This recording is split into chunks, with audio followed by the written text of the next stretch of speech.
പ്രിയപ്പെട്ടവരെ, നമ്മളിന്ന് ലഞ്ച് കഴിക്കാൻ എത്തിയിരിക്കുന്നത് കോയമ്പത്തൂരെ അന്നലക്ഷ്മി ഹോട്ടലിലാണ്. അന്നപൂർണയല്ല. ലഞ്ചിനായി ഓർഡർ ചെയ്തിരിക്കുന്നത് സൗത്ത് ഇന്ത്യൻ മീൽസ്, അതുപോലെ തന്നെ ഫുൽക്ക, റുമാലി റൊട്ടി, പനീർ ലബാബ്ഡർ എന്നിവയാണ്. നമ്മുടെ ഊണെത്തി. ഇതാണ് കറികൾ: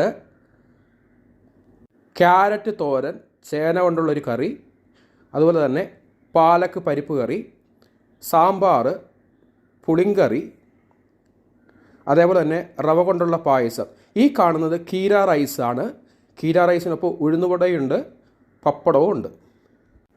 ഇത് കഴിച്ച് കഴിയുമ്പോഴാണ് അവർ വൈറ്റ് റൈസ് തരുന്നത്. വൈറ്റ് റൈസ് കഴിക്കാൻ വേണ്ടി കറിവേപ്പില പൊടിയും മൂങ് ദാൽ പൊടിയും കുഴച്ച് കഴിക്കാൻ വേണ്ടി എണ്ണയും നെയ്യും തരും. എണ്ണയും നെയ്യും താല്പര്യമില്ലാത്തതിനാൽ ഞാനത് വാങ്ങിച്ചിട്ടില്ല. കറികൾ ആവറേജ് ടേസ്റ്റ് മാത്രമേ ഉള്ളൂ. റവ കൊണ്ടുള്ള പായസം ഒട്ടും കൊള്ളാവുന്ന അല്ല.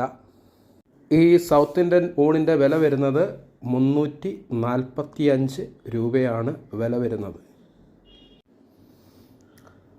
അതുപോലെ തന്നെ നമ്മൾ ഇവിടെ ബാക്കി ഓർഡർ ചെയ്തിരിക്കുന്നത് ഫുൽക്കയും പനീർ ലബാബ്ഡറും അതുപോലെ തന്നെ റുമാലി റൊട്ടിയുമാണ്. റുമാലി റൊട്ടിയുടെ പ്രൈസ് കേരളത്തിൽ 20 രൂപയ്ക്ക് അത്യാവശ്യം നല്ല റുമാലി റൊട്ടി ലഭിക്കുമ്പോൾ ഇവിടെ റുമാലി റൊട്ടി ലഭിക്കുന്നത് 70 രൂപയ്ക്കാണ്.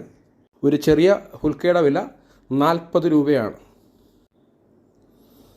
വളരെ പ്രൈസ് കൂടിയ ഹോട്ടലാണ്. പക്ഷേ അതിനനുസരിച്ചുള്ളതൊന്നും രുചിയിൽ പ്രകടമല്ല. നമ്മൾ ഈ ഫുൽക്കയോടും റുമാലി റൊട്ടിയോടും കൂടെ കഴിക്കാൻ ഓർഡർ ചെയ്തിരിക്കുന്നത് പനീർ ലബാബ്ഡറാണ്. ഇതാണ് പനീർ ലബാബ്ഡർ. ലബാബ്ഡർ എന്ന് പറഞ്ഞു കഴിഞ്ഞാൽ അതിയായ ആഗ്രഹം തോന്നുന്നതാണ് അർത്ഥം. പനീർ ബട്ടർ മസാലയായിട്ടുള്ള വ്യത്യാസം, ഇതിനകത്ത് ചോപ്ഡ് ഒനിയൻ അരച്ച് ചേർക്കും. രണ്ടാമത്തെ വ്യത്യാസം എന്ന് പറയുന്നത് കഴിഞ്ഞത് പനീർ ബട്ടർ മസാലയിൽ പനീർ ക്യൂബ്സ് മാത്രമേ ഇടാറുള്ളൂ. ഇതിനകത്ത് പനീർ ക്യൂബ്സിൻ്റെ കൂടെ ഗ്രേറ്റ് ചെയ്ത പനീർ അരച്ച് ചേർക്കുന്നുണ്ട് ഗ്രേവിക്കകത്ത്. അതുകൊണ്ടൊരു കൊഴുപ്പ് നിറഞ്ഞ ഗ്രേവിയാണ് കിട്ടുന്നത്. കുറച്ചുകൂടെ സ്പൈസി ആയിരിക്കും. ഊണിനോടൊപ്പം രസവും മോരും തരുന്നുണ്ട്.